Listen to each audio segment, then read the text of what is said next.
Alright, I'm Steph and I'm going to be talking about anterior shoulder dislocation. And as we've discussed, the glenohumeral joint is the most commonly dislocated joint in the body, and anterior dislocations account for 95% of shoulder dislocations.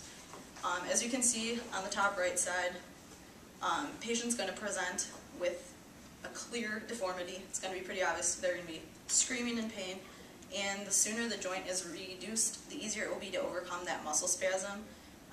Like I said, first time dislocation is going to be extremely painful, and it's probably going to be accompanied by other complications: Hill-Sachs, lap lesion, capsular tear, rotator cuff tear, or glenoid rim fractures. To the right of the top picture is actually a bilateral anterior dislocation, which I just included because it was pretty cool. So your mechanism of injury is going to be forced and external abduction. It causes impingement of the greater tuberosity against the acromion and levers the humeral head out of the glenoid.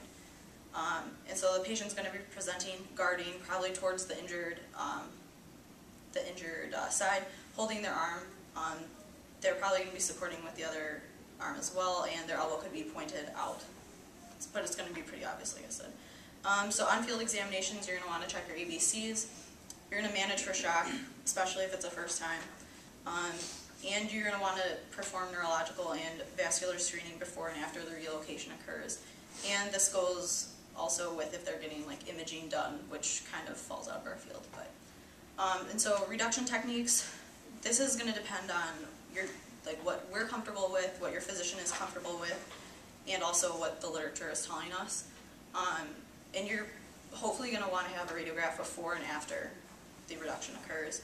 And successful reduction depends on the timing, the muscle relaxation, and pain management, as well as just kind of controlling your patient in general. So there's closed and open reduction techniques. Closed is by far your first option. There's the Hippocratic method, the Kosher method, the scapular manipulation method, external rotation method, Stimson technique, Spazo technique, Milch technique, and the traction and counter traction technique. And to the right on the bottom, you can see to the left picture is the Hippocratic technique, which is no longer recommended.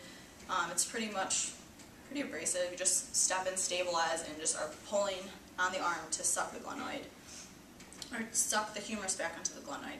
But this has been proven to be highly risky because of secondary injury. To the right of that is the more common Stimson technique, where you're just using gravity to do some slow traction and relax the muscles as the humerus slides back into the position.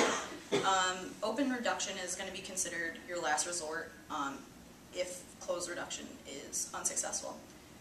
Post-reduction management, you're going to be having immobilizing the sling, though the literature remains controversial of how long the immobilization is to occur. It's anywhere between 1 to 6 weeks, and that's going to depend on your physician. And then rehabilitation should accompany this, and you're going to be working on restoring range of motion and strength. Question?